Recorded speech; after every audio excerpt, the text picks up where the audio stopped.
యేసు ప్రభువారి శ్రేష్టమైన నామంలో శుభములు. ఈ సమయంలో లూకాసు వార్త 14వ అధ్యాయాన్ని ధ్యానించడము కొనసాగిద్దాము. లూకాసు వార్త 14వ అధ్యాయము 15 నుంచి 24 వరకు ఉన్నటువంటి వాక్య భాగాన్ని చదువుకుందాం ఒకసారి. లూకాసు వార్త 14వ అధ్యాయము 15 నుంచి 24 వరకు ఉన్న వాక్య భాగం నేను ఒకసారి చదువుతున్నాను. దయచేసి నాతో పాటు అనుసరించాలని మనవి చేస్తున్నాను. ఆయనతో కూడా భోజన పంక్తిని కూర్చుండిన వారిలో ఒకడు ఈ మాటలు విని, దేవుని రాజ్యములో భోజనము చేయువాడు ధన్యుడని ఆయనతో చెప్పగా, ఆయన అతనితో ఇట్లనెను, ఒక మనుషుడు గొప్ప విందు చేయించి అనేకులను పిలిచెను. విందు కాలమందు అతడు, ఇప్పుడు సిద్ధమై ఉన్నది, రండని పిలువబడిన వారితో చెప్పుటకు తన దాసుని పంపెను. అయితే వారందరూ ఏక మనసుతో నెపములు చెప్పసాగిరి. మొదటివాడు, నేను ఒక పొలము కొని ఉన్నాను, అవశ్యముగా వెళ్ళి దాన్ని చూడవలెను, నన్ను క్షమింపవలనని నిన్ను వేడుకొనుచున్నాను నేను. మరి ఒకడు, నేను 5 జతల ఎడ్లను కొని ఉన్నాను, వాటిని పరీక్షింప వెళ్ళుచున్నాను, నన్ను క్షమింపవలనని వేడుకొనుచున్నాను నేను. మరి ఒకడు, నేను ఒక స్త్రీని వివాహము చేసుకున్నాను, అందుచేత నేను రాలేను నేను. అప్పుడు ఆ దాసుడు తిరిగి వచ్చి ఈ మాటలు తన యజమానునికి తెలియజేయగా, ఆ ఇంటి యజమానుడు కోప్పడి, నీవు త్వరగా పట్టణపు వీధులలోనికి సందులలోనికి వెళ్ళి బీదలను, అంగహీనులను, కుంటివారిని, గ్రుడ్డివారిని ఇక్కడికి తోడుకొని రమ్మని ఆ దాసునితో చెప్పాను. అంతట దాసుడు, ప్రభువా, నీవు ఆజ్ఞాపించినట్టు చేసి తిని గాని ఇంకనూ చోటున్నదని చెప్పాను. అందుకు యజమానుడు, నా ఇల్లు నిండునట్లు నీవు రాజమార్గములలోనికి కంచెలలోనికి వెళ్ళి లోపలికి వచ్చుటకు అక్కడి వారిని బలవంతము చేయము. ఎలయనగా పిలువబడిన ఆ మనుషులలో ఒకడును నా విందు రుచి చూడడని మీతో చెప్పుచున్నాను నేను. చిన్న ప్రార్థన చేసుకుందాము.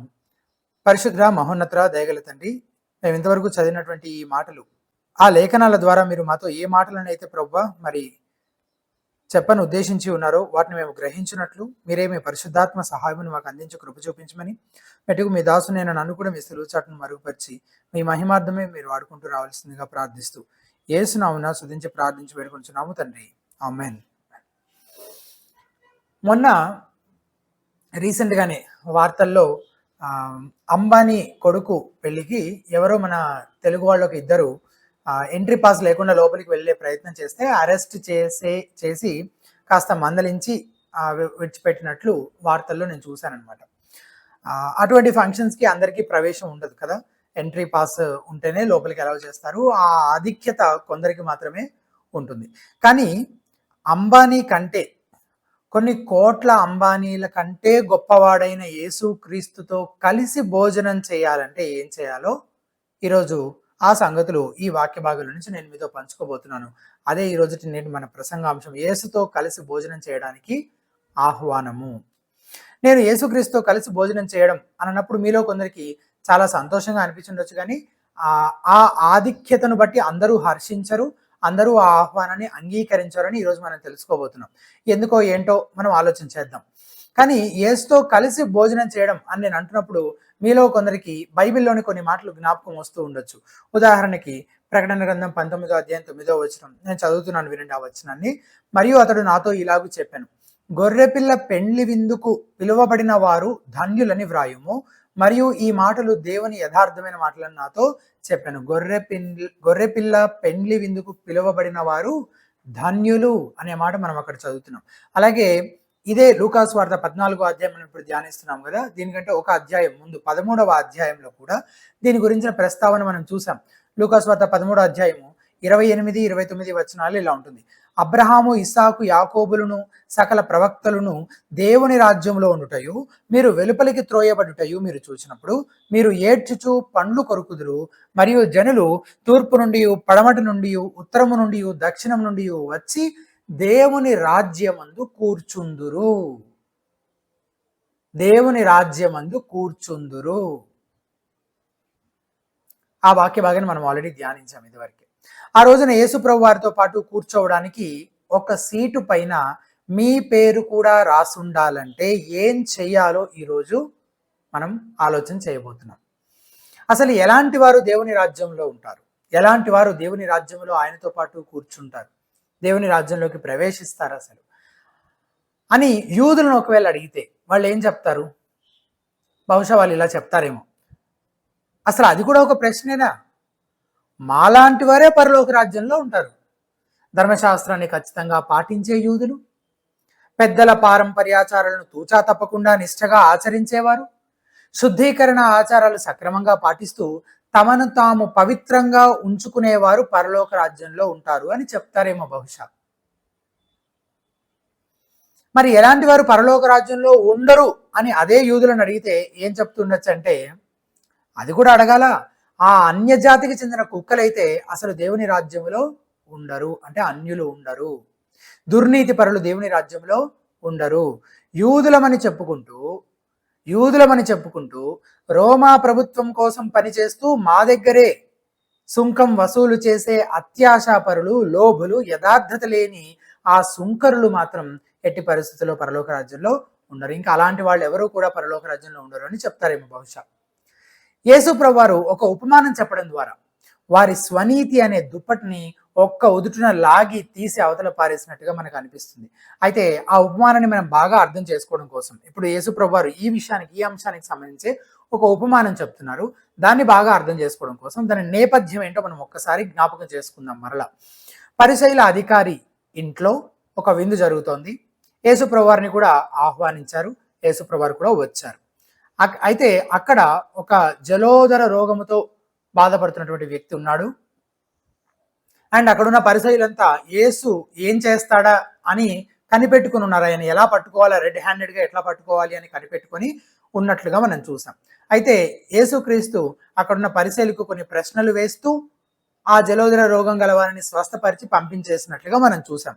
అప్పటికే కాస్త వాతావరణం వేడెక్కింది, కొంత టెన్షన్ క్రియేట్ అయింది అప్పటికే. యేసు ప్రభువారు అంత మాత్రమే కాకుండా ఇంకా ఏం చేశారంటే, అక్కడ భోజనం కోసము కూర్చున్న వారిలో కొందరు అగ్రపీఠాలను అధిరోహించిన గర్విష్ఠులైన పరిశీలనను చూసి తగ్గింపును గురించి ఒక ఉపమానం చెప్పాడు. బహుశా అది ఆ అతిథులు చాలా అవమానకరంగా భావించి ఉండొచ్చు. చివరిగా ఆ విందు ఏర్పాటు చేసిన వారితో కూడా మాట్లాడుతూ, నువ్వు పిలవాల్సిన వారిని పిలవలేదు ఈ విందుకి, నువ్వు బీదవారిని, కుంటివారిని, గుడ్డివారిని కాకుండా నీకు తిరిగి మేలు చేయగలిగే ధనవంతులైన పొరుగు వారిని, బంధువులను మాత్రమే పిలిచావు అని చెప్పడం కూడా మనం చూసాం. అప్పటికే అక్కడున్న వాతావరణం చాలా వాడి వేడిగా ఉంది. అయితే చివరిలో ఒక మాట అన్నాడు కదా 14వ వచనంలో, నీకు ప్రత్యుపకారము చేయుటకు వారికి ఏమీ లేదు కనుక నీవు ధన్యుడవగదువు, నీతిమంతుల పునరుద్ధానమందు నీవు ప్రత్యుపకారము పొందుదు అని చెప్పాను. తిరిగి ఏమి ఇవ్వలేని వానికి ఏడలు నువ్వు ఏదైనా జరిగిస్తే ఆ విషయంలో నీకు ఏం జరుగుతుంది, నీతిమంతుల పునరుద్ధానమందు నీకు ప్రత్యుపకారము నువ్వు పొందుకుంటావు. ఆ నీతిమంతుల పునరుద్ధానము అనే మాటలు దొరికాయి కదా. ఇక ఆ రెండు మాటలు పట్టుకొని ఆ విందుకు వచ్చిన ఒక పెద్ద మనిషి కాస్త అక్కడ వాతావరణాన్ని కూల్ చేయడానికో, కంట్రోల్ చేయడానికో, నార్మల్ చేయడం కోసమో ఏమో 15వ వచనం, ఈ రోజుకి మన వాక్య భాగంలో మొదటి వచనము, ఆయన ఏమంటున్నాడు చూడండి, ఆయనతో కూడా భోజన పంక్తిని కూర్చుండిన వారిలో ఒకడు ఈ మాటలు విని దేవుని రాజ్యములో భోజనము చేయవాడు ధన్యుడని ఆయనతో చెప్పాను. ఇది చాలా జనరల్ స్టేట్మెంట్ కదా. అప్పుడు దాకా యేసుప్రభు వారు మాట్లాడుతున్న విషయాలన్నిటికీ దానికి సంబంధించి కాకుండా ఒక జనరల్ స్టేట్మెంట్. ఎందుకు అలాంటి ఒక జనరల్ స్టేట్మెంట్ చేస్తున్నాడు? దేవుని రాజ్యంలో భోజనం చేయవాడు ధన్యుడు, ఎందుకు ఈ మాటలు అంటున్నాడు అంటే, అతని ఈ మాటలు చెప్పగానే యేసు ప్రభు వారు కానీ లేదా మిగిలిన అతిథులు కానీ అతని మాటలతో ఏకీభవిస్తారు ఆబ్వియస్గా అని అతను అనుకోని ఉండొచ్చు. ఆ భోజన బల్ల చుట్టూ కూర్చున్న వాళ్ళు కూడా అలాగే చేస్తుండొచ్చు, బహుశా తలుపుతూ ఆమెన్ ఆమెన్ హల్లెలూయా, నిజమే కదా, మనం అంతా అక్కడికి వెళ్ళినప్పుడు ఎంత అద్భుతంగా ఉంటుందో కదా అని వాళ్ళందరూ మాట్లాడుకుంటూ ఉండొచ్చు కూడా. కానీ సత్యాన్ని వారికి ప్రకటించగలిగే ఏ అవకాశాన్ని యేసు విడిచిపెట్టడు. అలాగే ఆత్మీయ విషయాల్లో వారు ఏమైనా తప్పుగా మాట్లాడుంటే దాన్ని సరిచేయకుండా కూడా ఆయన ఊరుకునేవాడు కాడు. కాబట్టి ఆ వ్యక్తిని సరిచేయడంలో భాగంగా మరో ఉపమానాన్ని చెప్తున్నాడు అనమాట. ఆ ఉపమానమే మనం ఈరోజు ధ్యానించబోతున్నాం. ఆ ఉపమానం దేని గురించి అంటే, ఎవరు దేవుని రాజ్యములో ఆయనతో కూర్చొని భోజనం చేస్తారు అన్నదాని గురించి. ఎవరు దేవుని రాజ్యములో ఆయనతో కూడా భోజనం చేస్తారు అన్న విషయాన్ని గురించి ఉపమానం అనమాట. సో మొదటిగా 16 నుంచి 17 వచనాల్లో ప్రజలందరికీ దేవుడిస్తున్న ఒక ఆహ్వానం గురించి మనం చూస్తున్నాం. 16 నుంచి 17లో మొదటిగా ప్రజలందరికీ దేవుడిస్తున్నటువంటి ఆహ్వానం. ఆ ఆహ్వానం ఎలాంటిది అనే విషయాలు కూడా మనం ధ్యానిద్దాం. 16-17 వచనాలు ఒకసారి చదువుకుందాం. ఆయన అతనితో ఇట్లనెను, ఒక మనుష్యుడు గొప్ప విందు చేయించి అనేకులను పిలిచెను. 17వ వచనం, విందు కాలమందు అతడు ఇప్పుడు సిద్ధమై ఉన్నది, రండని పిలువబడిన వారితో చెప్పుటకు తన దాసుని పంపెను. చూస్తున్నారా? అనేకులను పిలిచాడంట. ఒక మనుషుడు గొప్ప విందు చేసి ఎవరెవరు పిలిచాడు? అనేకులను. ఇక్కడ సందర్భానుసారంగా ఈ అనేకులు యేసుక్రీస్తు కాలంలో ఉన్న యూదు నాయకులు. వీరికి లేఖనాలు ధ్యానించే గొప్ప ధన్యత ఉండింది కదా. మొదట వీరినే కదా పిలిచింది, మొదట వీరినే పిలిచాడు కాదు, ఫస్ట్ ఆ ఆధిక్యత వీరికి దక్కింది కదా. అది దేన్ని సూచిస్తూ ఉండొచ్చు అంటే లేఖనాలను ధ్యానించగలిగే లేదా పొందుకోగలిగే గొప్ప ధన్యత వీరికే ఉండింది. మొదటగా వారు మోషే ధర్మశాస్త్రాన్ని, ప్రవక్తల గ్రంథాలను చదివి మెస్సియా రాక గురించి చాలా అంచనాలు వేయగలిగేవారు అనమాట. ఇదే విషయాన్ని గురించి పౌలు భక్తుడు రోమాపత్రిక 3వ అధ్యాయంలో ప్రస్తావిస్తూ, రోమాపత్రిక 3వ అధ్యాయం 1వ వచనం, అట్లయితే యూదునికి కలిగిన గొప్పతనమేమి, సున్నతి వలన ప్రయోజనమేమి? ప్రతి విషయమందును అధికమే, ప్రతి విషయమందు అధికమే. అయితే అందులో మొదటిగా వారికి కలిగినటువంటి ఆధిక్యత, దేవోక్తులు యూదుల పరము చేయబడెను. అది వారికి ఉన్న ఆధిక్యతలో మొదటిది. దేవోక్తులు, first of all that they were entrusted with the oracles of God. దేవోక్తులు యూదుల పరము చేయబడెను. కానీ ఏంటి ప్రయోజనం? వారు మెస్సియా గురించిన ఎన్ని ప్రవచనాలను అధ్యయనం చేస్తుంటే ఏం ప్రయోజనం? ఆయనే స్వయంగా వారి మధ్యలో ఉన్నప్పుడు వారు గుర్తించి ఆయనను అంగీకరించి ఆయన విశ్వాసం ఉంచి ఆయన వెంబడించినప్పుడు. పిలువబడినంత మాత్రాన ఏం ప్రయోజనం? కరెక్ట్గా భోజనం వేళ అయినప్పుడు వాళ్ళు ఒకవేళ ఆ విందుకు రావడానికి వాళ్ళు అంగీకరించకపోతే ఆ ఆధిక్యత ఉండి ఏం ప్రయోజనం? కాబట్టి సమయం వచ్చింది, దేవుడు తన దూతైన బాప్తిస్మం ఇచ్చి యోహానును పంపించాడు. బాప్తిస్మం ఇచ్చి యోహాను ఏమని ప్రకటించాడో మనకి తెలుసు. ఈయనే ఈ యేసే క్రీస్తు అని ప్రకటిస్తే యూదు నాయకులు నమ్మారా? నమ్మలేదు, అంగీకరించలేదు, విశ్వసించలేదు. ఇక్కడ ఈ దాసుడిని కూడా నువ్వు వెళ్ళి ఏమని చెప్పమని చెప్తున్నాడు? ఇప్పుడు సిద్ధమై ఉన్నది, రండి అని చెప్పి పిలవమని చెప్తున్నాడు అనమాట.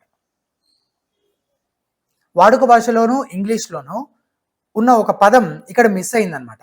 ఇప్పుడు అంతా సిద్ధంగా ఉంది అని అన్నమాట. ఇప్పుడు సిద్ధమై ఉన్నది, ఇప్పుడు సిద్ధమై ఉన్నది అనే 2 మాటలు ఉన్నాయి తెలుగులో, మన తెలుగు బైబిల్లో.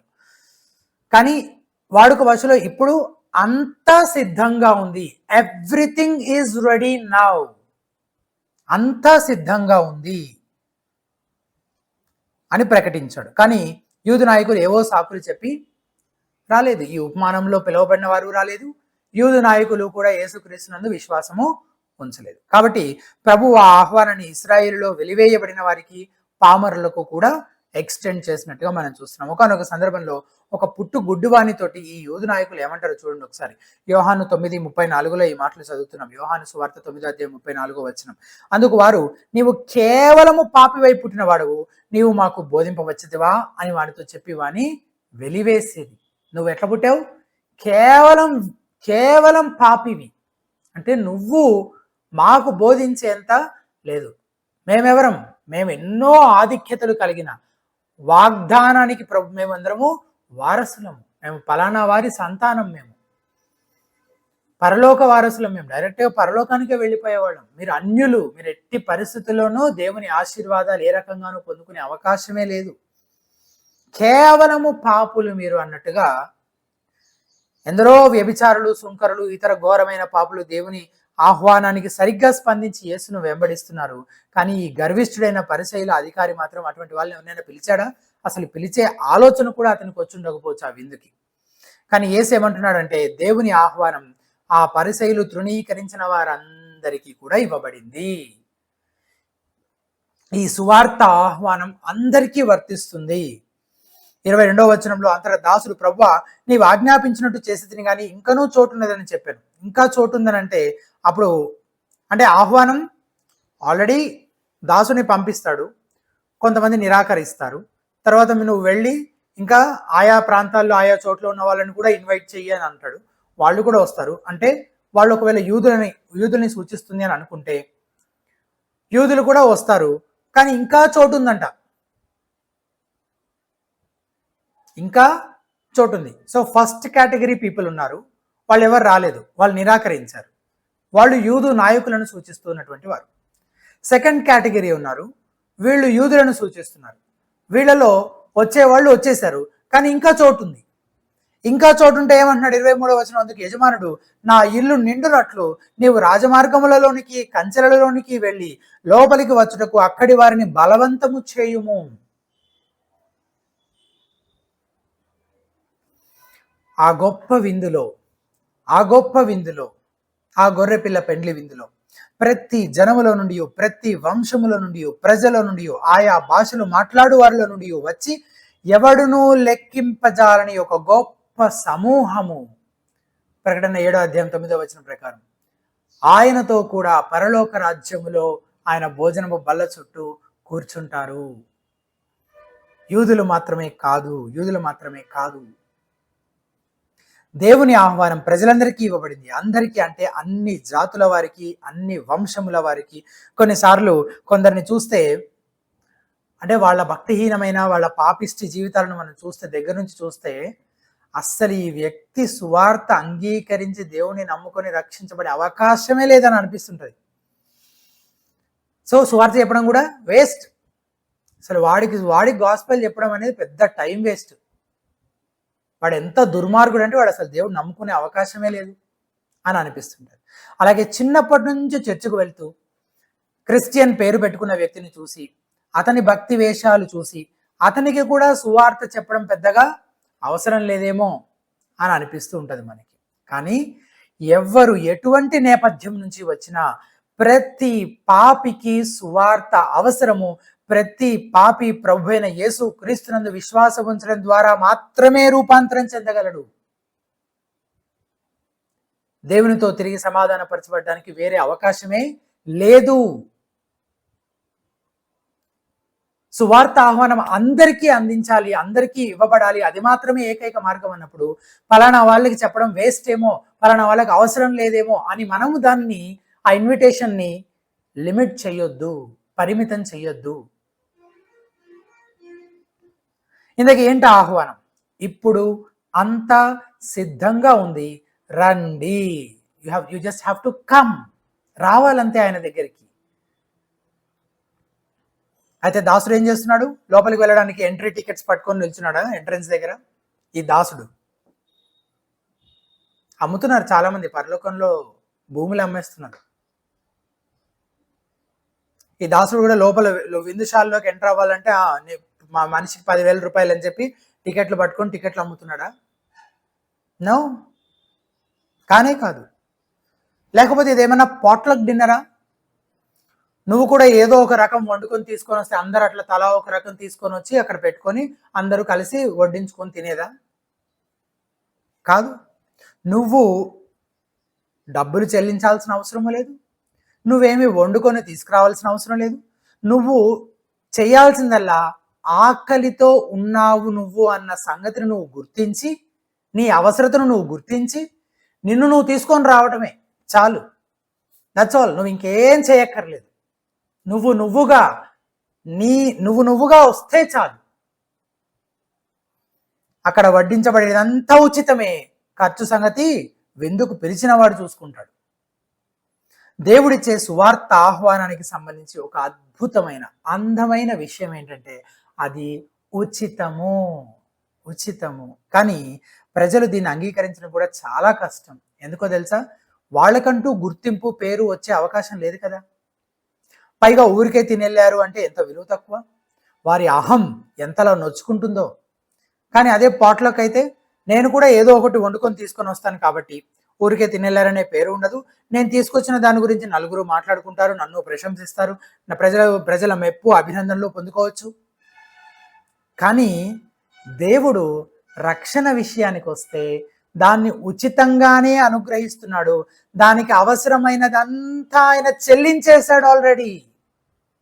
నువ్వు చెయ్యాల్సిందల్లా వచ్చి ఉచితంగా దాన్ని పొందుకోవడమే.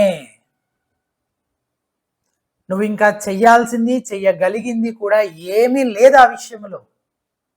నేను కూడా ఏదైనా చేస్తాను అంటే లేదు, నువ్వు చేయటానికి అవకాశమే లేదు, నువ్వేమీ చెయ్యలేవు. ఇలా కాకుండా ఇంకెలా జరిగినా ఆ పద్ధతి ద్వారా మనిషి మహిమపరచబడే అవకాశం ఉంది. అందుకే ఇక్కడ ఒక మాట నేను చెప్తున్నాను, జాగ్రత్తగా వినండి. దేవుని మార్గాలు సమస్త మహిమ ఆయనకు, ఆయన కృపకు కలిగే విధంగానే రూపొందించబడతాయి. మరొకసారి చెప్తున్నాను, దేవుని మార్గాలు సమస్త మహిమ ఆయనకు, ఆయన కృపకు మాత్రమే కలిగే విధంగా రూపొందించబడతాయి. అంటే మనిషి అందులో క్రెడిట్ తీసుకోగలిగేలా ఏది చెయ్యగలిగే స్థితిలో మనిషి లేడు, చేసి ఆ క్రెడిట్ని తీసుకోగలిగే అవకాశం కూడా లేదు.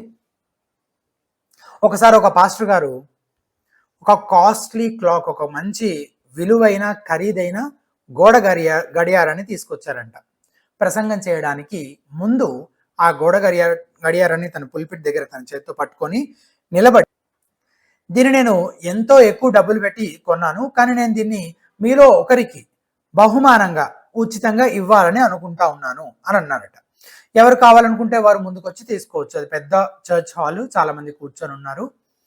కావాలంటే కనుక ముందుకు పుల్పిట్ దగ్గరకు వచ్చి దాన్ని తీసుకోవచ్చు అని ప్రకటించారు. ఆయన ఎదురు చూస్తున్నాడు కానీ ఎవరు ముందుకు వెళ్ళట్లేదు. చివరికి ఒక స్త్రీ చెయ్యెత్తి నాకు కావాలి అని అడిగిందట. సరే మంచిదమ్మా రండి, మరి ఇది నీదే, ఇక నువ్వు కావాలనుకున్నావు నీదే, వచ్చి తీసుకెళ్ళు అని అన్న. ఆ స్త్రీ తన కొడుకును చూసి సైగ చేసి నువ్వు వెళ్ళి తీసుకొని రా అని అంటే పాస్టర్ గారు నో నో నో నో అలా కుదరదమ్మా, నీకు కావాలంటే నువ్వే వచ్చి తీసుకెళ్ళాలి, నీకు బదులుగా ఇంకొకరు వచ్చి తీసుకెళ్తానంటే కుదరదు. అందరి మధ్యలో నుంచి నడుచుకుంటూ వెళ్ళి తీసుకోవడానికి ఆమె కాస్త నామోషిగా అనిపించి ఆ బహుమతిని వద్దనుకుంది. పాస్టర్ గారు వెయిట్ చేస్తున్నాడు. ఇంతలో ఎవరో ఎంతకిస్తారండి అని అడిగాట. లేదు లేదు లేదు, నేను దీన్ని అమ్మట్లేదు, ఇది పూర్తిగా ఉచితం, దీన్ని నేను బహుమతిగానే ఇవ్వాలనుకుంటున్నాను అని పాస్టర్ గారు అంటారు. ఇందులో ఒక యవనస్తురాలు అదేమన్నా ముట్టుకుంటే షాక్ కొట్టే గడియారమే ఏమిటి అని జోక్ చేస్తే అందరూ గల్లు నవ్వారు. పాస్టర్ గారు కాదమ్మా, నేను నా చేతులతోనే పట్టుకొని ఉన్నాను కదా అని అన్నారట. అందుకు ఆమె నేను దాన్ని సర్వీస్ అయిపోయాక తీసుకోవచ్చా పోని? నో పాస్టర్ గారు, ఇక చాలే, డిస్కషన్ చాలా ఎక్కువైపోతుంది అని అనుకుంటూనే ఆయనకు ఒక వచనం గుర్తొచ్చిందంట, ఇదే రక్షణ దినము, నీకు కావాలంటే ఇప్పుడే వచ్చి తీసుకోవాలి. ఇక చాలే అని అనుకుంటుండగా ఒక స్త్రీ వెనకాల నుంచి గబగబా నడుచుకుంటూ వచ్చి ఆ గడియారం పట్టుకొని దీన్ని నాకు ఇవ్వండి పాస్టర్ గారు అని చెప్పి అడిగి ఆయన దగ్గర నుంచి తీసుకొని వెనక్కి వెళ్ళి కూర్చుందంట. అప్పుడు పాస్టర్ గారు ప్రసంగం చెప్పడం మొదలుపెట్టారు. ప్రసంగం దేని గురించి అంటే రోమాపత్రిక 6వ అధ్యాయం 23వ వచనం పైన, ఏలైనగా పాపం వలన వచ్చు జీతం మరణము, అయితే దేవుని కృపావరము మన ప్రభు అయిన యేసు క్రీస్తునందు నిత్య జీవము. ఈ కృపావరము అన్న మాటలు, కృపావరము free gift of God. For the wages of sin is death, but the free gift of God is eternal life in Christ Jesus. అది ఉచితంగా మనకు అనుగ్రహించబడే బహుమానము. ప్రభు అయిన యేసు క్రీస్తును మనం పొందుకునే నిత్య జీవము, అది ఉచితమైన బహుమానం. It is a free gift. ఆ వచనం పైన ఆయన ప్రసంగించబోతున్నారు కాబట్టి ఆ ముందు గోడ గడియారము అదంతా చేస్తూ వచ్చారన్నమాట. ప్రసంగం అయిపోయిన తర్వాత చాలామంది నిరాకరించారు కదా ఆ బహుమతి ఉచితంగా తీసుకోవడానికి. ప్రసంగం అయిపోయిన తర్వాత ఎవరైతే తీసుకున్న వ్యక్తి ఉన్నారో ఆ స్త్రీ మరలా పాస్టర్ గారి దగ్గరకు వచ్చి ఇదిగోండి అని తన చెయ్యి ముందుకు పెట్టిందంట. ఏంటి అని పాస్టర్ గారు అడిగితే, ఈ గడియారం బాగా ఖరీదైనదిగా కనబడుతుందండి, దీని ఇంత విలువైనదని నేను ఉచితంగా ఇంటికి తీసుకెళ్ళడానికి నా మనస్సాక్షి అంగీకరించడం లేదు అని మాట్లాడుతూనే ఆ పాస్టర్ గారి చేతుల్లో ఒక చెక్కు బలవంతంగా పెట్టేసి వెళ్ళిపోతుందంట. ప్రియమైన స్నేహితులారా, నువ్వు నీ రక్షణను సంపాదించుకోవడం కోసం, లేదా యేసుతో పాటు పరలోకంలో కూర్చోవడానికి ఒక సీటు సంపాదించుకోవడం కోసం నీతి క్రియలు లేదా మంచి పనులు అనే చెక్కును నువ్వు బలవంతంగా దేవుని చేతిలో పెట్టలేవు. ఆయన దాన్ని అంగీకరించాడు. ఆయన దాన్ని నీకు ఉచితంగానే ఇవ్వాలనుకున్నాడు. దానికోసం ఆయన నష్టపోవాల్సిందంతా నష్టపోయాడు. ఎంత మూల్యం చెల్లించాలో అంత మూల్యము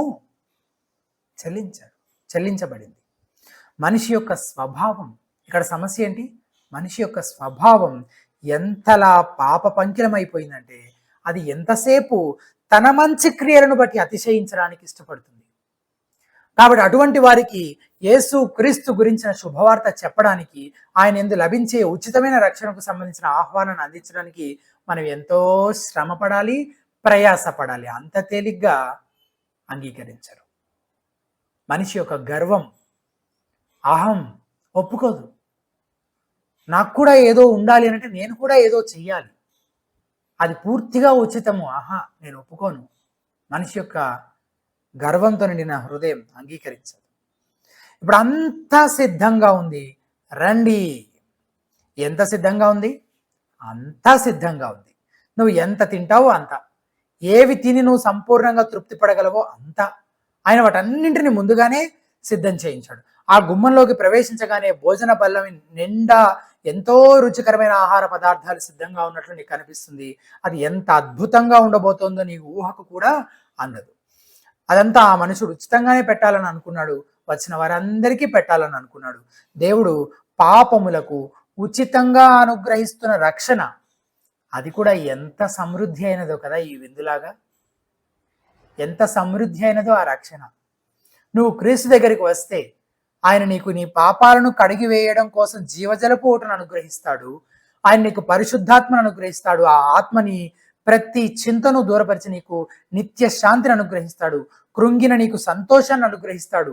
నీ పాపాలను జయించడానికి శక్తినిస్తాడు. సరైన నిర్ణయాలు చేయడానికి జ్ఞానం అనుగ్రహిస్తాడు. నీవు ప్రతిరోజు నీ రక్షకునితో సహవాసము చేయగలిగే ఆధిక్యతను పొందుకుంటావు. ఆయనతో పాటు పరలోక రాజ్యంలో నిత్యము ఉంటావని ఒక వాగ్దానం కూడా నీకు ఇవ్వబడుతుంది. అపోస్తుడైన పేతురు ఈ విషయాన్ని గురించి వివరిస్తూ, పేతురు రాసిన 2వ పత్రిక 1వ అధ్యాయం 2వ వచనంలో, తన మహిమను బట్టి గుణాతిశయమును బట్టి మనలను పిలిచిన వాని కూర్చిన అనుభవ జ్ఞానము మూలముగా ఆయన దైవ శక్తి, హిస్ డివైన్ పవర్ ఏం చేసిందంట? జీవమునకును భక్తికిని కావలసిన వాటన్నింటినీ మనకు దయచేయుచున్నది. His divine power has granted to us everything pertaining to life and godliness. మనం దేవుని గురించి ఆలోచించడానికి ఎంతో కాలం క్రితం ఆయన మన రక్షణ గురించి ఆలోచించి సమృద్ధి అయిన ఏర్పాటు చేశాడు. నువ్వు ఆయన భోజన వద్దకు వచ్చి తృప్తి చెందేంత వరకు అంగీకరించడానికి సమృద్ధిగా అంతా సిద్ధం చేయబడింది. అటువంటి విందుకు నువ్వు ఆహ్వానించబడుతున్నావు. అస్సలు ఇలాంటి అవకాశాన్ని ఎవరైనా కాదనుకుంటారా? ఇలాంటి ఆఫర్ని ఎవరైనా మిస్ చేసుకుంటారా అని మనం ఆశ్చర్యపోవచ్చు. కానీ యేసుప్రభు వారు ఉపమానంలో చెప్పినట్లుగా కొందరు ఉంటారు, తృణీకరించేవారు, తిరస్కరించేవారు. సో 2 రకాల స్పందనలు ఉంటాయని మనము ఈ ఉపమానం ద్వారా మనం తెలుసుకోవచ్చు. 18 నుంచి 24 వరకు ఉన్న ఆ వాక్య భాగంలో, సో ఆహ్వానాన్ని నిర్లక్ష్యం చేసిన, స్పందించడాన్ని వాయిదా వేసిన, అది ఆహ్వానాన్ని తిరస్కరించినట్లే లెక్క. ఎందుకంటే మళ్ళీ చెప్తున్నాను, ఆహ్వానాన్ని నిర్లక్ష్యం చేసిన, ఇగ్నోర్ చేసిన, అలాగే స్పందించడాన్ని వాయిదా వేసిన, పోస్ట్ పోన్ చేసినా సరే ఏం చేసినట్లంట? ఆహ్వానాన్ని తిరస్కరించినట్లే, రిజెక్ట్ చేసినట్లే ఇన్విటేషన్ని. ఎందుకంటే విందు ఇప్పుడు సిద్ధం చేయబడి ఉంది. విందు రేపటి కోసం కాదు. నువ్వు రావాలనే మనసు నీకు నిజంగా ఉంటే ఇప్పుడే రావాలి. కాబట్టి నువ్వు ఇగ్నోర్ చేసినా, పోస్ట్ పోన్ చేసినా దాన్ని రిజెక్ట్ చేసినట్లే లెక్క. అలాగే సీట్లన్నీ నిండిపోయిన తర్వాత తలుపు మూయబడుతుంది. ఇంకా ఆలోచిస్తూ ఉన్న వారి అవకాశాన్ని చేజార్చుకునే ప్రమాదం పుష్కలంగా ఉంది. ముందు తిరస్కరించిన వారి గురించి మనం ఆలోచన చేస్తే, మొదటిది కొందరు తిరస్కరించారు. 18 నుండి 20 వరకు ఉన్న వచనాల్లో 18వ వచనం నుంచి, అయితే వారందరూ ఏక మనసుతో నెపములు చెప్పసాగిరి అని చదువుతున్నాం. నెపములు, సాకులు చెప్తూ ఉన్నారు కదా. మొదటి వాడు ఏమంటున్నాడు? నేను ఒక పొలము కొని ఉన్నాను, అవశ్యముగా వెళ్ళి దాన్ని చూడవలను, నన్ను క్షమింపవలనని నిన్ను వేడుకొనుచున్నాను. ఏమో, నేను ఒక పొలము కొని ఉన్నాను, అవశ్యముగా వెళ్ళి దాన్ని చూడవలనా? అర్థం కాలేదు నాకు ఈ విషయం ఏంటనేది. పొలం కొన్నాను, వెళ్ళి చూడాలి. కొన్న పొలాన్ని వెళ్ళి చూడాలి. యాక్చువల్గా లాజికల్గా ఆలోచిస్తే కొనే ముందు చూసుకుంటారా, కొన్న తర్వాత చూసుకుంటారా ఎవరైనా? కొనే ముందే చూసుకుంటారు. కొన్న తర్వాత ఏం చూస్తున్నాడు, ఏం చూడడానికి వెళ్తున్నాడు ఏమో తెలీదు. అసలు ఇది నిజంగా ఒక జెన్యూన్ రీజనేనా అనే ప్రశ్న కూడా వస్తుంది చదివిన వెంటనే. అయితే అయినా ఈ ఆహ్వానం, విందుకు వెళ్ళాల్సినటువంటి ఈ ఆహ్వానం ఉంది అని తెలిసి అదే సమయంలో ఆ పొలం చూడటానికి వెళ్ళే పని ఎందుకు పెట్టుకున్నట్లు అసలు? ఒకవేళ అతను 2 పనులు చేసుకోవాలంటే చేసుకోవచ్చు. ఎలాగా? పొలం చూడటానికి అయితే భోజన సమయానికి ముందే వెళ్ళి రావాలి, లేక భోజనం చేసిన తర్వాత వెళ్ళాలి. అలా కాకుండా ఆ విందు జరిగే సమయానికే వెళ్తున్నాడంటే ఏంటి అర్థం? అతనికి అసలు ఆ విందుకు రావాలనే మనసే లేదని అర్థం. Very simple. ఇతను ఎవరిని సూచిస్తున్నాడంటే అతని ఆస్తిపాస్తులను గట్టిగా హత్తుకొని దేవునికి ఇవ్వడానికి సమయమే లేని వ్యక్తిని సూచిస్తున్నాడు అనమాట. ఆయన సువార్త ఆహ్వానాన్ని అంగీకరించాలనే మనసే లేనటువంటి, ఈ లోక సంబంధమైన విషయాలనే గట్టిగా హత్తుకొని వాటిపైనే మనసు పెట్టుకొని వాటినే ప్రేమిస్తూ వాటిలోనే మునిగి తేలుతూ ఉన్నటువంటి వ్యక్తిని సూచిస్తున్నాడు ఈ మొదటివాడు. యేసు ప్రభువారు మరొక చోట మరొక వాక్య భాగంలో చెప్పినట్లుగా, మూర్ఖుడా, ఒకవేళ దేవుడు ఈరోజు రాత్రే నీ ప్రాణం అడిగితే నువ్వు సంపాదించినంత ఏం చేసుకుంటావు? రెండవ వాడు, నేను 5 జతల ఎడ్లను కొని ఉన్నాను. ఎన్ని జతలంట? 5 జతల ఎడ్లు కొని ఉన్నాడంట. వాటిని పరీక్షింప వెళ్ళుచున్నాను, నన్ను క్షమింపవలనని వేడుకొనుచున్నాను నేను. ఇది కూడా అలాంటి కారణంలాగే, మొదటి కారణం లాంటిదే అనిపిస్తుంది. ఎందుకని? ఎవరైనా ముందు పరీక్షించి తర్వాత ఎడ్లు కొనుక్కుంటారా? ఎడ్లు కొనుక్కున్నాక పరీక్షిస్తారా? ముందు కొనుక్కొని, ముందు పరీక్షించి తర్వాత కొనుక్కుంటారు. మొదటి వాడికి లాగే ఇతను కూడా అతని ఆస్తిపాస్తులను ఎంతో ప్రేమిస్తున్నాడు. ఎంతలా అంటే యేసుతో పాటు భోజనం చేయడం కోసం విందుకు వెళ్ళడానికి అతనికి తీరిక లేదు, మనసు లేదు. ఇహ సంబంధమైన వాటి కోసమే బ్రతుకుతున్నాడు కానీ అతని ఆత్మను గురించిన ఆలోచనే లేని వాడిగా ఉంటూ ఉన్నాడు అనమాట. మూడవ వాడు, మరి ఒకడు, నేను ఒక స్త్రీని వివాహం చేసుకున్నాను, అందుచేత నేను రాలేననేను. బహుశా ఇతను ఇలాగ అంటుండొచ్చు, నేను నా ప్రియురాలని విడిచిపెట్టి కొన్ని క్షణాలు కూడా నేను ఉండలేను అని అంటున్నాడేమో.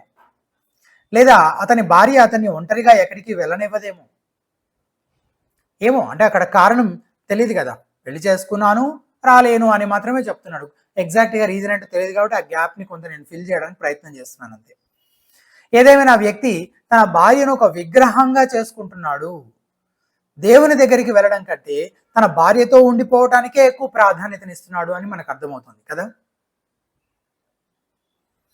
యేసు ప్రభు తర్వాతి వచనాల్లో కూడా ఈ మాటలు చెప్తారు. 26వ వచనం, మనం వచ్చే వారం ఆ వచనాన్ని ధ్యానిస్తాం వివరంగా, కానీ ఒకసారి దాన్ని చదవాలనుకుంటున్నాను, ఇదే సందర్భానికి సంబంధించింది కాబట్టి. ఎవడైనను నా యొద్దకు వచ్చి తన తండ్రిని, తల్లిని, భార్యను, పిల్లలను, అన్నదమ్ములను, అక్కచెల్లెలను, తన ప్రాణమును సహా ద్వేషింపకుంటే వాడు నా శిష్యుడు కానేరడు. ఒక ఆశ్చర్యకరమైన సంగతి ఏంటి తెలుసా? ఈ ముగ్గురు వ్యక్తులు చెప్పిన సాకులు ఉన్నాయి కదా, వీటిలో ఒక ఆశ్చర్యకరమైన సంగతి ఏంటంటే అవి ఏవి కూడా పాప సంబంధమైనవి ఏమి కాదు.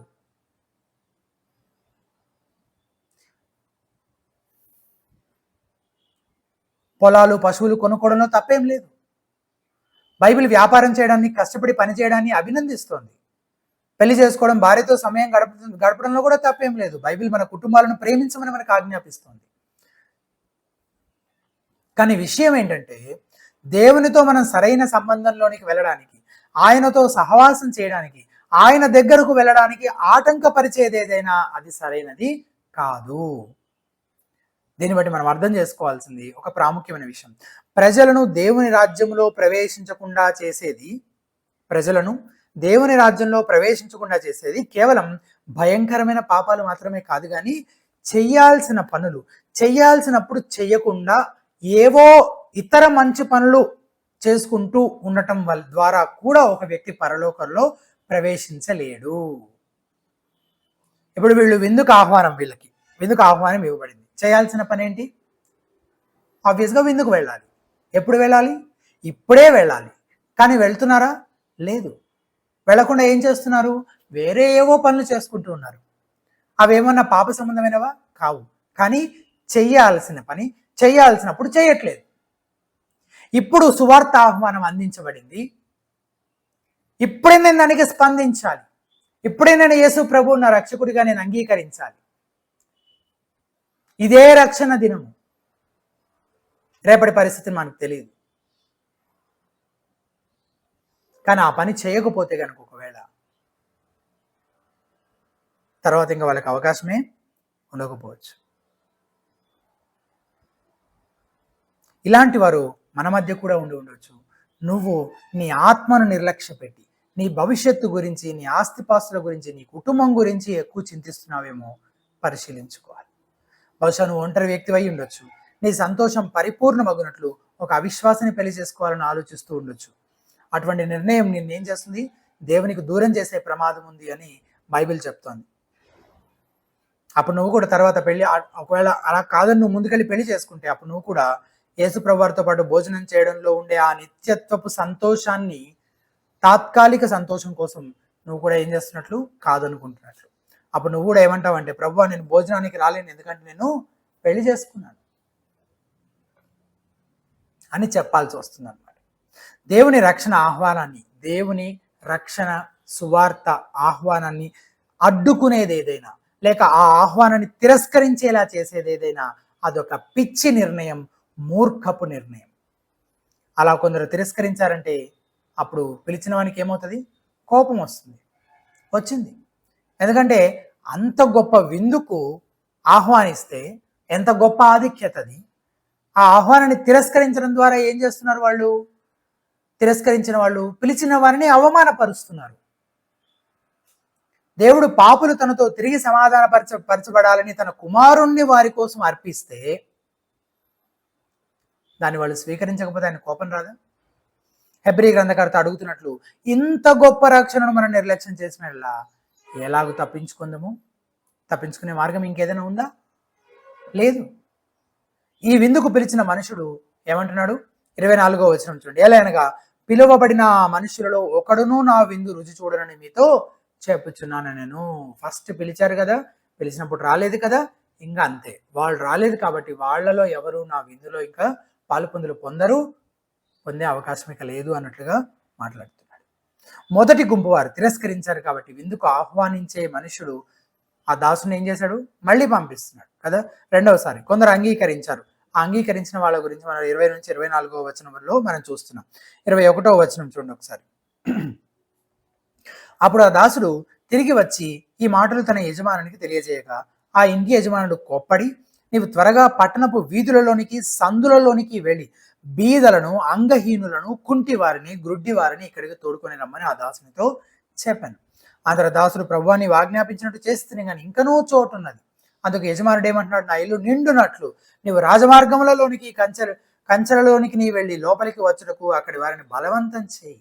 ఏలనగా పిలువబడిన ఆ మనుషులు ఒకడును నా విందు రుచి చూడని మీతో చెబుతున్న. ఆహ్వానాన్ని అంగీకరించిన వారు కూడా కాకుండా, ఆహ్వానాన్ని అంగీకరించిన వారు సైతం ఇప్పుడు రెండవసారి మళ్ళీ పంపించాడు కదా, రెండవసారి పంపించిన వాళ్ళు కూడా ఆహ్వానాన్ని అంగీకరించకుండా ఏవో సాకులు చెప్పే అవకాశం ఉందా అంటే ఉంది. వాళ్ళు కూడా ఆ సాకు ఈ సాకు చెప్పి మానేయచ్చు. ఉదాహరణకి ఇప్పుడు బీదవాడు ఉన్నాడు, నాకు విందుకు రావడానికి సరైన బట్టలు లేవండి అని చెప్పొచ్చు. కాళ్ళు లేనివాడు అనొచ్చు, నన్ను అక్కడి దాకా మోసుకొని రావడానికి ఎవరు లేరండి. గుడివాడు అనొచ్చు, నాకు దారి చూపించడానికి ఎవరు లేరండి. లేక కుంటివాడు అనొచ్చు, అమ్మో అంత దూరం నడవాలంటే నా కుంటికాలు నొప్పి చేస్తుందండి అని అనొచ్చు. పట్టణపు వీధులలోనికి సందులలోనికి వెళ్ళి బీదలను, అంగహీనులను, కుంటివారిని, గుడ్డివారిని, అంటే బహుశా కంటెంపరీగా ఈరోజు బీదవారు ఉండేటువంటి ఆ వాడలు, మురికి వాడలు, స్లమ్స్, అలాంటి ఏరియాస్ అంతటికీ కూడా వెళ్ళి వాళ్ళందరినీ కూడా ఇన్వైట్ చేయి. అందరినీ ఇన్వైట్ చేయి. మిగిలిన వాళ్ళందరినీ, యూదులు కాకుండా, యూదు నాయకులు కాకుండా ఉన్న ఆ సామాన్యులందరినీ, అన్ని రకాల వారిని, వారందరూ కూడా బహుశా ఇట్లా అంటుండొచ్చు, మేము స్నానం చేయక చాలా రోజులు అవుతుంది, మా బట్టలు కూడా మాసిపోయాయి, కంపు కొడుతున్నాయి కాబట్టి మేము రాలేము అని. కానీ వారంతా ఆహ్వానాన్ని అంగీకరించారు. అలా ఉన్నా ఎలా ఉన్నా రావచ్చు అని దాసుల ద్వారా తెలుసుకొని ఉండొచ్చు. వాళ్ళకు విపరీతమైన ఆకలి ఉంది, అది వారు గుర్తించారు. కాబట్టి ఇక సాకులేమీ చెప్పకుండా ఆహ్వానాన్ని అంగీకరించి విందుకు వెళ్ళారు. దాసుడు ఈ ప్రజలు ఎటువంటి వారు అని వారి పూర్వాపరాలు పరిశీలించాడా? లేదు. ఏం పేరు నీ పేరు? మీ తాత పేరేంటి? ఏ జాతి నీది? ఏం ఉద్యోగం చేస్తున్నావు? ఎంత సంపాదిస్తావు? అవేవి అడగలేదు. అలాగే భోజనం వాళ్ళ దగ్గర సభ్యతగా నడుచుకుంటాను, డీసెంట్గా ప్రవర్తిస్తానని వాళ్ళైనా ఏమైనా వాగ్దానం చేశారా? అలా కూడా చేయలేదు. దాన్ని బట్టి మనం అర్థం చేసుకోవాల్సింది, ఆహ్వానించబడే వారి అర్హత పైన ఏమాత్రం ఆధారపడి లేదు, కేవలం విందు ఏర్పాటు చేసిన ఆ మనుషుని యొక్క మంచితనం పైనే, కనికరం పైనే ఆధారపడి ఉంది. ఈ ప్రజలు చేయాల్సిందల్లా తమ ఆకలిని గుర్తించడమే, ఆహ్వానం నిజమే అని నమ్మి అంగీకరించి దానికి వెళ్ళడమే. వెళ్ళినప్పుడు ఆ విందు వాళ్ళు ఊహించిన దానికంటే ఎన్నో రెట్లు గొప్పగా ఉందని వారు గ్రహిస్తారు. ముగింపు, నువ్వు యేసుతో పాటు భోజనం చేయకుండా చేసేది ఏంటి అంటే, నువ్వు నీ సొంత నీతిని బట్టి అతిశయిస్తూ ఆ విందుకు వెళ్ళాల్సిన ఆవశ్యకతను గుర్తించకపోవడం. నీ గర్వం ఏం చేస్తుందంటే, నేను కూడా ఏదో ఒకటి చేస్తాను అని అనేలా చేస్తుంది. ప్రభు అంటాడు, నువ్వేం చేయాల్సిన పని లేదు, నువ్వు వస్తే చాలు, రక్షణ ఉచితమైన బహుమానమే అని ప్రభు చెప్తాడు. ఊహించుకోండి ఒకసారి ఇలాగా, ఒకసారి ఒక కోటీశ్వరుడు ఒక విందు ఏర్పాటు చేసి ఒక స్లమ్ ఏరియాలో ఉండే ప్రజలందరినీ పిలుచుకురమ్మని తన పనివాడిని పంపించాడు అనుకుందాం. ఆ పనివాడు వెళ్ళి ప్రజలతో, నా యజమానుడు ఒక విందు ఏర్పాటు చేశాడు, మీరు నాతో వస్తానంటే నేను తీసుకెళ్తానని అన్నాడు అనుకుందాం. ఆ ప్రజలు ఎంత డబ్బులు కట్టాలి? పనివాడు ఏం కట్టక్కర్లేదు, మా యజమాని ఎంతో దయగలవాడు, మీరు నమ్మరు, ఆయన ఒక అద్భుతమైన విందు ఏర్పాటు చేయించాడు, మీరు వస్తానంటే నేను మీతో పాటు మిమ్మల్ని తీసుకొని వెళ్తాను. కానీ వాళ్ళు, మేము కొన్ని రోజులుగా స్నానం చేయలేదు, మా బట్టలు కూడా బాగా మురికిగా ఉన్నాయి, గొప్ప వాళ్ళ విందు అంటున్నావు, మేము వస్తే బాగోదులే. అక్కడ మీలాంటి వాళ్ళు చాలా మంది ఉన్నారు, కంగారేం లేదు, భోజన బల్లపైనే ఆహారం సిద్ధంగా ఉంది, భోజనం వడ్డించడం మరికొద్దిసేపట్లో మొదలవబోతుంది, త్వరగా రండి అని బలవంత పెట్టినప్పుడు వాళ్ళు అతనితో పాటు, ఆ పనివాడితో పాటు వెళ్ళి ఆ విందులో పాల్గొన్నారు. అసలు ఇలా నిజంగా జరిగితే కూడా చాలా బాగుంటుంది. అచ్చం అలాగే ఆత్మీయంగా దేవుడు అభినందించదగ్గ మంచేది నీ లోపల లేదు, ఆ వాటికి వస్తే ఏ మనిషిలోనూ లేదు. దేవుడు ఏ మనిషిని చూసి అతనిలో అభినందించదగినది, అతన్ని మెచ్చుకోదగినది ఏదైనా మనిషిలో ఉందా అంటే ఏ మనిషిలోనూ లేదు, ఏమీ లేదు. రక్షణ నీలో ఉన్న దేన్ని బట్టి కాదు, కానీ అది ఉచితమైన వరంగా ఇవ్వబడుతుంది, కేవలం దేవుని ఉచితమైన కృప ద్వారా, నీ సొంత నీతి క్రియలను బట్టి కాదు. అప్పుడు ఏ మనిషి అతిశయించడానికి కూడా కారణమే ఉండదు.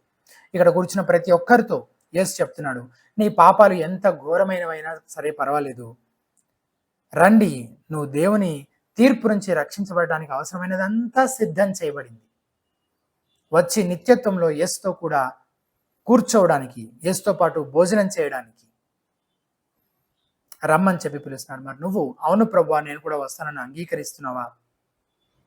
అలాగే మనం ప్రారంభంలో చూసినట్లుగా ఇది ఉచితమైనది అని అన్నప్పుడు, ఇంకా ఎవరైనా నేనేదో చేసి నా సొంత క్రియలతోటి, నీతి క్రియలతోటి నా రక్షణను సంపాదించుకోవాలని, దేవుణ్ణి ప్రీతిపరచాలి అన్న భ్రమలో ఇంకా ఎవరైనా ఉంటూ ఉంటే, అది ఉచితమైన వరమని గ్రహించి దాన్ని అంగీకరించాలని, అలాగే పలానా వాడికైతే వాడు అసలు రక్షించబడే అవకాశమే లేదు, వాడికి చెప్పడం, చెప్పడం కూడా వాడికి టైం వేస్ట్ అనేలాగా మనం ఎవరి విషయంలో అనుకుంటే దాని విషయంలో పశ్చాత్తాపడి, అన్ని రకాల వారికి సువార్త అవసరము, అందరికీ ఇవ్వబడుతున్నటువంటి ఆహ్వానం అది. కాబట్టి మనం కూడా దాన్ని అందరికీ అలాగే ప్రకటించబద్దులమైంది. అది సమృద్ధి అయినది కదా. రక్షించబడిన ఏ విశ్వాసికి ఏది కొదువగా ఉండే అవకాశమే లేదు. ఇంకా ఆత్మ సంబంధమైన ప్రతిదీ సమృద్ధిగా దేవుడు అనుగ్రహిస్తూ ఉన్నాడు. అటువంటి గొప్ప సువార్త మనం విని అంగీకరించగలిగే కృప దేవుడు మనకి ఇచ్చినందుకు ప్రభువుని మనము స్తుతించవలసినటువంటి వారము. ఈ విషయాలను జ్ఞాపకం చేసుకుంటూ ప్రార్థన చేసుకుందాం.